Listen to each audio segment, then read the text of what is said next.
Halo, perkenalkan nama saya Salsabila Tasya Febi Berlianti dengan NIM 18 15 10 60 10 19 dari program studi Agribisnis Fakultas Pertanian Universitas Jember. Saya merupakan salah satu mahasiswa yang menempuh mata kuliah Kapita Selekta Agribisnis.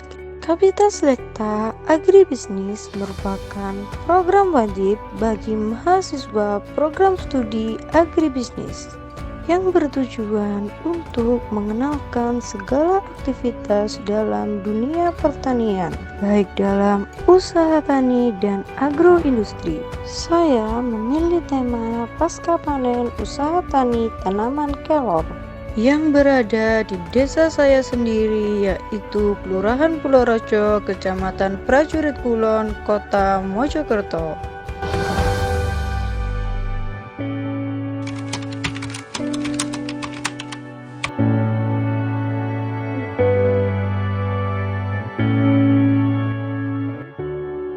Luas wilayah Kota Mojokerto pada tahun 2020 mempunyai luas sebesar 1.656 hektar atau 16,56 km persegi dengan ketinggian rata-rata 22 meter di atas permukaan laut.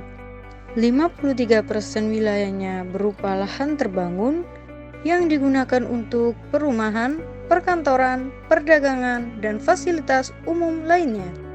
Sedangkan untuk 47% lainnya merupakan lahan tidak terbangun yang meliputi persawahan, perkebunan, dan ruang terbuka hijau. Tanah yang ada di Kota Mojokerto tergolong dalam jenis yang subur, yang terdiri atas tanah aluvial dan gramosol, sehingga sangat baik untuk usaha pertanian karena banyak mengandung mineral yang baik bagi tumbuh-tumbuhan. Sekalipun lahan pertanian di Kota Mojokerto mulai terdesak oleh perumahan, industri, perkantoran, dan perdagangan, namun usaha pertanian di Kota Mojokerto tetap dikembangkan dan diarahkan pada konsep agribisnis.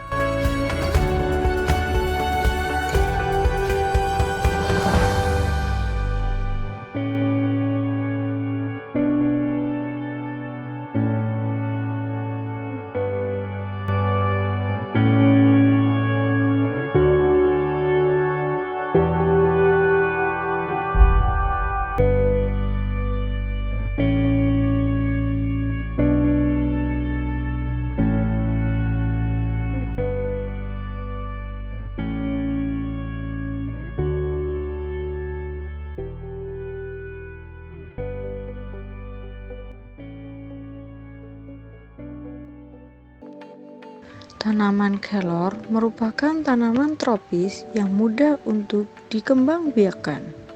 Tanaman kelor adalah jenis tanaman yang juga dikembangkan di Kota Mojokerto. Tanaman kelor merupakan salah satu tanaman yang memiliki potensi untuk dikembangkan. Tanaman kelor juga mempunyai kaya akan manfaat apabila dikonsumsi oleh tubuh dalam jangka waktu yang berkala. Namun selama ini tanaman kelor kurang dimanfaatkan oleh masyarakat, sehingga kurang mendapat perhatian dari pihak pemerintah. Hal ini dibuktikan bahwa tanaman kelor belum terdapat PCR dan DRC. Tanaman kelor yang mempunyai kaya akan manfaat tidak menjadikan tanaman kelor mempunyai harga jual yang tinggi. Harga jual tanaman kelor sebesar Rp8.000 per kilo. Lihat fenomena yang ada, maka tanaman kelor dapat dilakukan pengolahan setelah panen dilakukan, dikarenakan tanaman kelor dapat diolah dalam berbagai jenis makanan maupun minuman. Walaupun tanaman kelor diolah menjadi sebuah produk, khasiat yang terkandung tetap akan sama seperti ketika dikonsumsi secara langsung. Tanaman kelor dapat dibuat dalam berbagai jenis makanan dan minuman seperti stik kelor, teh kelor, pupuk kelor, kue kelor, serta makanan dan minuman lainnya. Untuk membuat tanaman kelor menjadi sebuah produk, maka akan dilakukan tahapan-tahapan proses. Untuk lebih memperjelas pemahaman, yuk mari kita lihat salah satu proses pembuatan produk kelor, yaitu stik kelor. Siapkan bahan-bahan pembuatan stik kelor.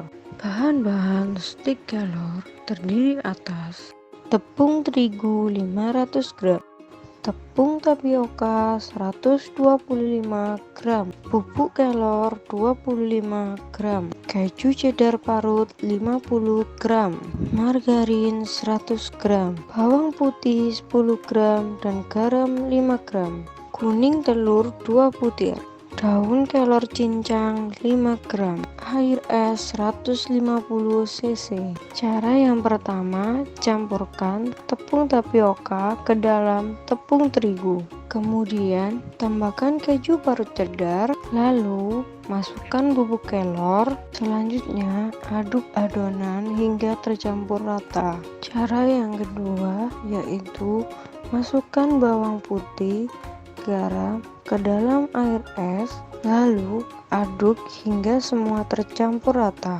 Langkah yang ketiga, masukkan daun kelor yang dicincang, tambahkan juga 2 kuning telur serta larutan garam dan bawang putih yang telah dibuat sebelumnya. Kemudian tutup bagian tengah adonan dengan tepung yang ada di tepi-tepinya.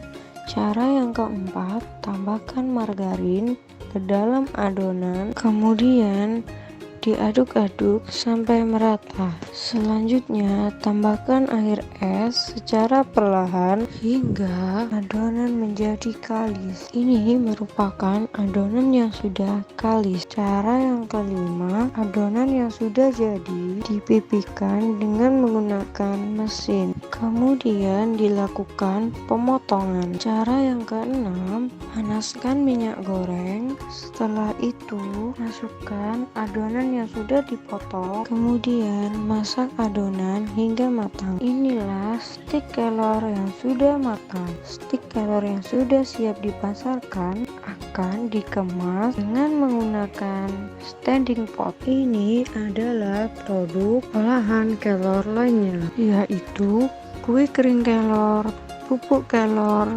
teh kelor, dan biji kering kelor.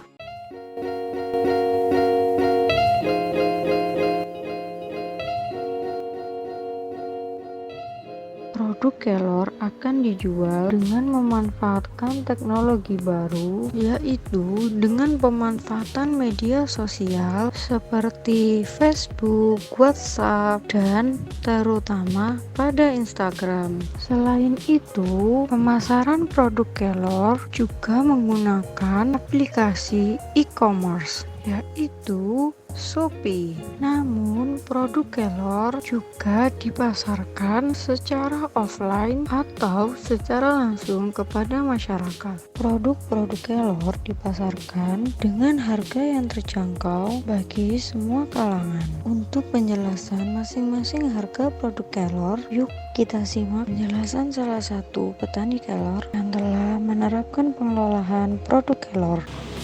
Dijual di itu 12.000, ya sama sekitar 12 ribuan ini. Kalau yang ini 22,5, 22.500. Ya juga ada yang kemasan agak besar itu 25.000. Hal tersebut membuktikan bahwa harga hasil panen kelor yang rendah dapat dilakukan peningkatan dengan cara pengelolaan kelor, sehingga pendapatan petani kelor menjadi lebih meningkat dan lebih sejahtera dibandingkan dengan sebelumnya. Sekian video yang saya sampaikan, semoga bermanfaat dan menginspirasi bagi kalian semua ya. Sampai jumpa di video menarik lainnya.